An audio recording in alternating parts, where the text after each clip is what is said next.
Welcome, Bulldog fans. If you can hear me, Steve, can you hear me? Yes. It is pretty thunderous out there. They've got the Ginormatron speakers cranked up pretty high, but the noise coming to the junction where thousands upon thousands are still gathered.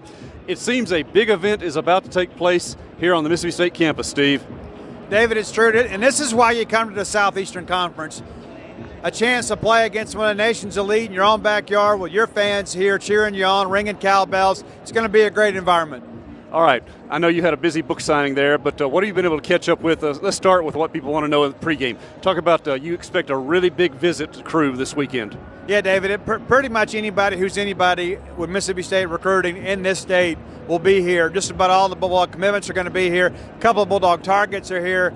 Corey and Harry, this is a guy that State fans have been kind of covering him for a while. He's good friends with Devontae Jason. Looks like that group's going to be here today. And that's been one of the things, David. Prospects that don't spend time on campus, you kind of doubt their sincerity in what they say, but the fact that they're here today shows that they're interested in Mississippi State and showing this is a big-time atmosphere that's bringing out all the stars.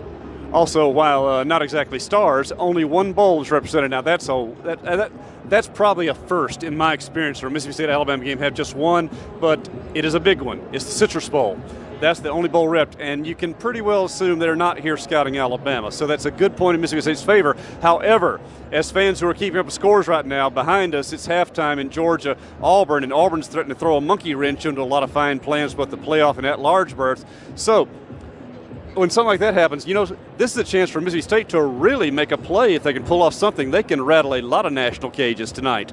You know, David, we're fans of chaos. You know, unless the chaos. Is that one of your bands? Well, maybe, but it's one of those things where, you know, chaos is good for college football. Anytime things follow the chalk, it gets kind of boring after a while. That was why the Clemson upset of Alabama last year in the National Championship game was so good for the game. A win tonight would be great for the game. May not be great for the Southeastern Conference, but it would be great for Mississippi State and a Bulldog fan base that is eager to get a win over the Crimson Tide in the first time in 10 years. All right, we've not been able to get anything official on injuries yet, but as of right now, our expectations are, of course, Gabe Miles, wide receivers, out. We expect Keith Mixon to play, the wild card, Donald Gray. The more I hear, the more iffy I get. But, again, there's been nothing announced so far, and we weren't down there ball hawking the dog walks. We've not seen if he's going to dress out yet or not. David, it may be a game-time decision. You know, I don't know how much he can give you tonight, but if he gives you anything, maybe it's an emotional lift. It's because he comes out. Donald is such an emotional player.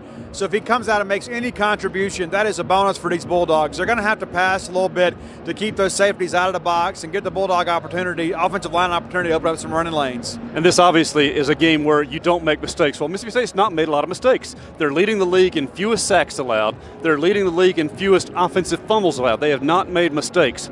But this would be a terrible night to change that character. The bottom line, David, Mississippi State almost has to play a perfect game tonight.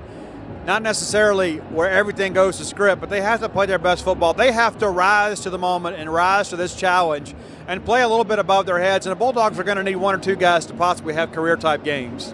So Mississippi State, number 16 in the college football playoff rankings, hosting number 2 Alabama. Game time 6 o'clock, about an hour from now as we film this.